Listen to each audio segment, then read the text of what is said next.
ମୁଁ ଆସିଗଲି ଛତା ଧରି ମୋ ବଗିଚାରୁ ଫୁଲ ତୋଳି। ହାତରେ ଗୋଟେ ଡାଲା। ବଡ଼ ଏକାଦଶୀ ଆଉ ବୁଧେଇ ଓଷାର ଚତୁର୍ଥ ପାଳି। ଆପଣମାନଙ୍କର ଆଜିର ଦିନଟି ମଙ୍ଗଳମୟ ହେଉ।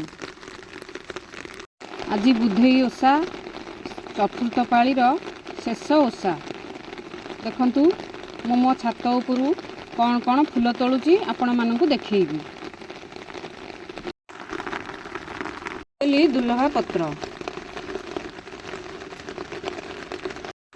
ଦେଖନ୍ତୁ ଦୁଲହା ପତ୍ର, ଏଇଟା ବହୁତ ସୁବାସିତ ଆଉ ଠାକୁରଙ୍କୁ ବହୁତ ପ୍ରିୟ।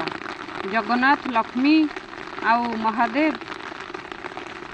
ଦେଖନ୍ତୁ ଏ ମନ୍ଦାର ଫୁଲକୁ, ୟା ଉପରେ ବର୍ଷା ପାଣି ପଡ଼ି କେତେ ସୁନ୍ଦର ଦେଖାଯାଉଛି। ଦେଖନ୍ତୁ ମନ୍ଦାର ଫୁଲ ତୋଳିବାକୁ ଆସିଲି।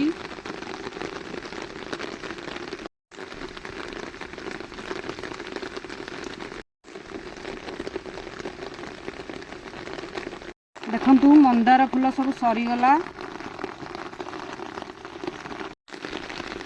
ଦେଖନ୍ତୁ ଏ ଗୋଲାପ ଫୁଲକୁ, ଗୋଟିଏ ଗୋଲାପ ଫୁଲ ଫୁଟିଥିଲା, ରହିଲେ ବର୍ଷା ପାଣିରେ ଝଡ଼ିଯିବ, ତାକୁ ବି ତୋଳିଦେଲି। ଦେଖନ୍ତୁ ଏ ଜୁଇ ଫୁଲକୁ କେତେ ଫୁଟିଛି।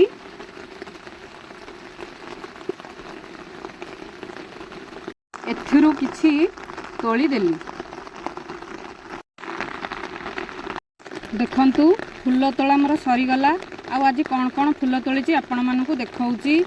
ମନ୍ଦାର ଆଉ ଗୋଟେ ଗୋଲାପ, ଇଏ ହେଲା କନିଆରୀ, ଇଏ ହେଲା ଜୁଇ, ଆଉ କିଛି ଦୁଲପା ପତ୍ର, ଆଉ ଆଜି ମିଳିଲା ମଲ୍ଲି ଫୁଲ ଯୋଡ଼େ ଫୁଟିଥିଲା। ବାସ୍ ଏତିକି ଫୁଲ ତୋଳା ମୋର ସରିଲା। ପିଲାବେଳର କଥା ଗୋଟେ ମନେ ପଡ଼େ। ମୋ କଥାଟି ସରିଲା, ଫୁଲ ଗଛଟି ମରିଲା। ରହିଲି, ଜୟ ଜଗନ୍ନାଥ।